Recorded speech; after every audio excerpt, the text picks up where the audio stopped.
बहुत साल पहले दादा के आश्रम में अमृता और हम दोनों गए तो यही धुनी नहीं बनाई तो दादा के सामने बैठ के गए तो वही चीज मुझे अभी दिमाग में चल रहा है कि दादा सामने बैठे हम लोग गा रहे हैं तो माइक पे क्या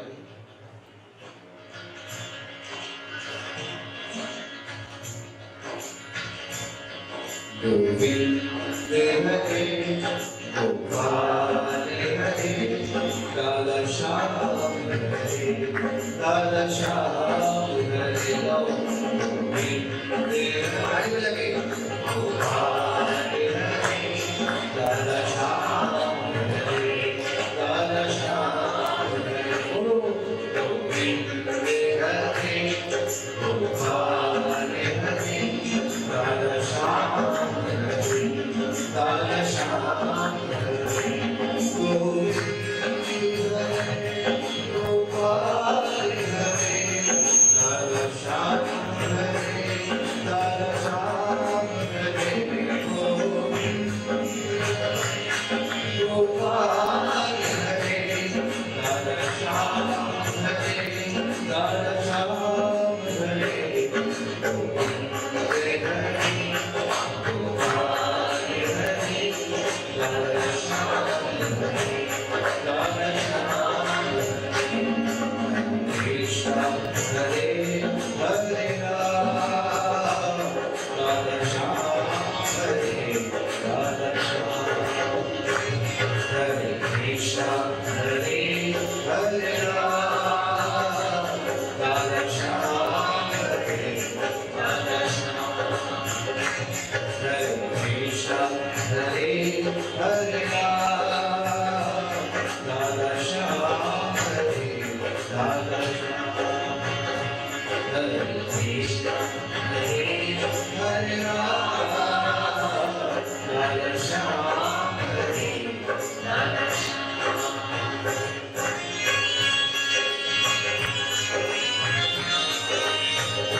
Radha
Shyam